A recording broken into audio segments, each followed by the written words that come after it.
A very warm welcome to each one of you to the next lecture of biology.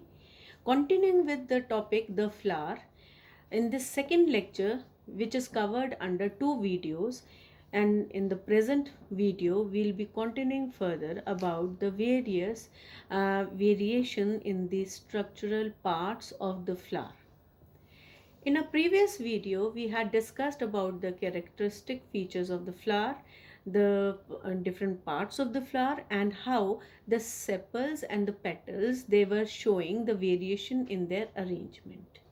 Continuing further, we will be discussing today that how the corolla or the perianth condition of the flower are showing variation. The very first is the spur. Student, spur is the term given to the extension of the corolla where the petals are united to form a beak-like structure or a conical tube. This conical tube is called as the spur, which is found in the flowers which are pollinated by the insects or the birds.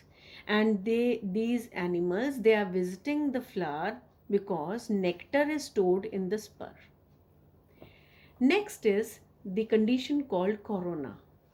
Students, we are not talking about the virus corona. Here we are talking about that how there is an extra ring of the petals or the tepals in which are appearing in the form of lobes or an extra smaller sized petals or the hairy outgrowths which are adding to the beauty of the flower so that the various animals during pollination they can be attracted. So that extra ring of petals or tepals is called as corona. The third structural feature which we find is that in the same insect pollinated and the bird pollinated flowers, the nectar is produced. But who is producing that nectar? There are special glandular epithelial cells which are present at the tip of the thalamus or at the base of the petals and the sepals. These special nectar producing glands are called as nectaries. And as I've already told you that it is a feature of those flowers which are pollinated by insects and birds which are visiting for nectar. Next is talking about the androecium, the variations in the androecium where different type of stamens can be found. The first category is that how the filaments and anthers they are joined to each other to form one structure called as stamen. There are four conditions. The very first condition is basifixed. As the name indicates, at the base of the anther, it is that the filaments form a joint and get extended downward. So the term is basifixed. Second is adnate. In case of adnate student, it is that the filament is extended between the two lobes of the anthers as a connective tissue. And this is the condition which is found is in magnolia flower and the condition is adnate. The third condition is dorsifixed.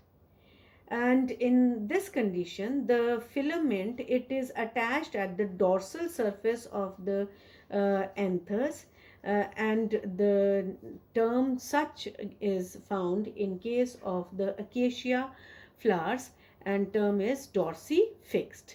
Similarly, versatile.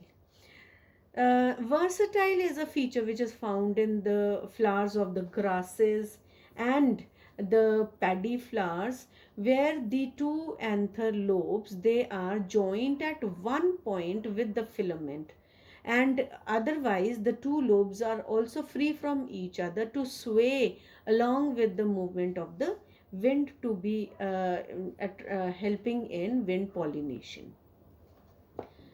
Now, apart from this, the other feature how the androecium and the types of stamens can be categorized, it is according to how the different stamens are attached to each other. like we had for the polysepalous condition, polypetalous condition, where petals and sepals were free. Similarly, gamopetalous and gamosepalous condition, where the petals or the sepals were united. We have over here polyandrous condition.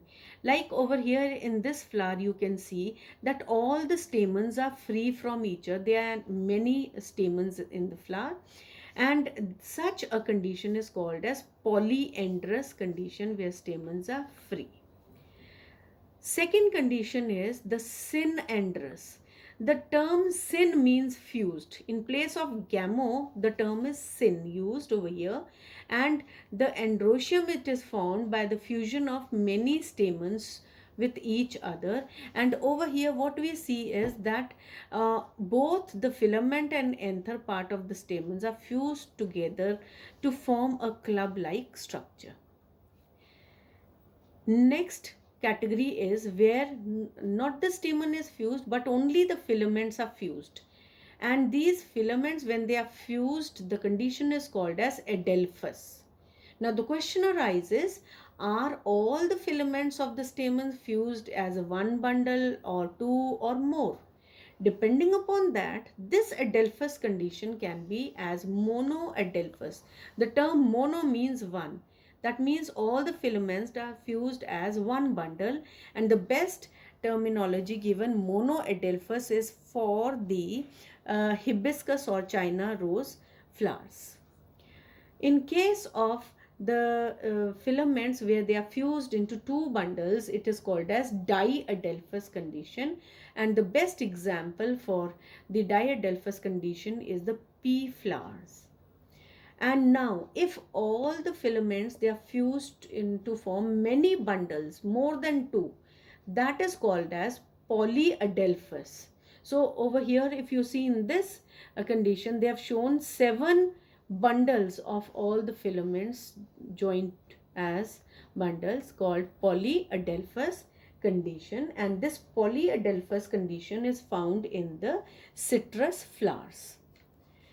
Now the last category under the types of stamens is syngenesious. The word syn, as it's been already told, means fused. But which part is fused? It is only the anthers are fused. That means those parts which are generating something. And anthers generate pollen grains, and that is why the term is syngenesious. So filaments are free, anthers are fused, and anthers are fused to form a ring. Filaments hang down free as the strings of the chandeliers. So such a condition is called as syngenesious condition, and syngenesious condition is found in case of sunflower. Now if we talk about that are all the parts of the flower very important to be present in a flower, the question is no, it is not always.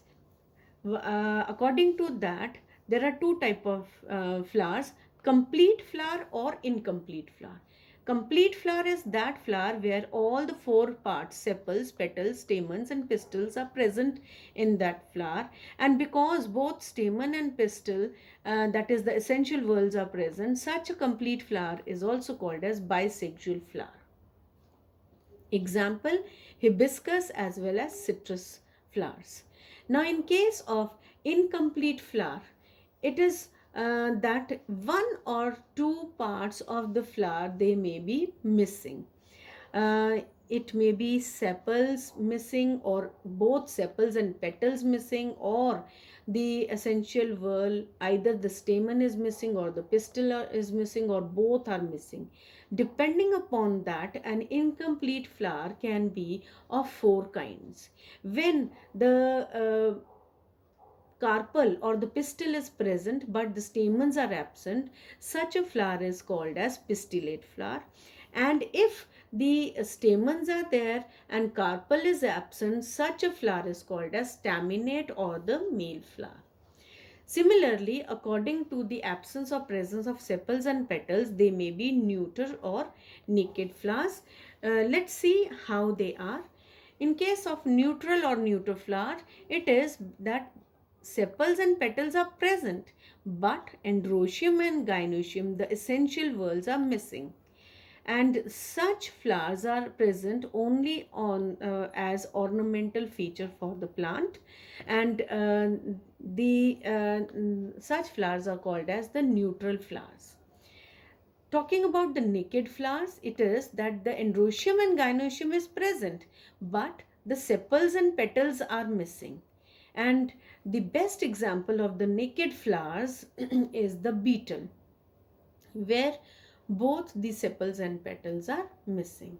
Now, if you see a very interesting feature which is found in the sunflower, that the sunflower shows the features, the presence of not one flower, it is a combination of many flowers, where the branch which was having the flowers is reduced in the form of a disc, and all the flowers are arising at one level, and the outer flowers called the ray florets they may be the neutral flowers, or they may be the unisexual flowers, and the central flowers, they are the disc florets, which are bisexual flowers.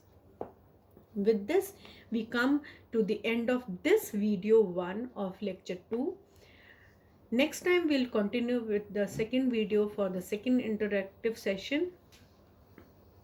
Till then, please, it's a humble request that go through all the terminologies and learn them side by side, because this chapter is having too many of the terminologies, so that you are not confused at the end.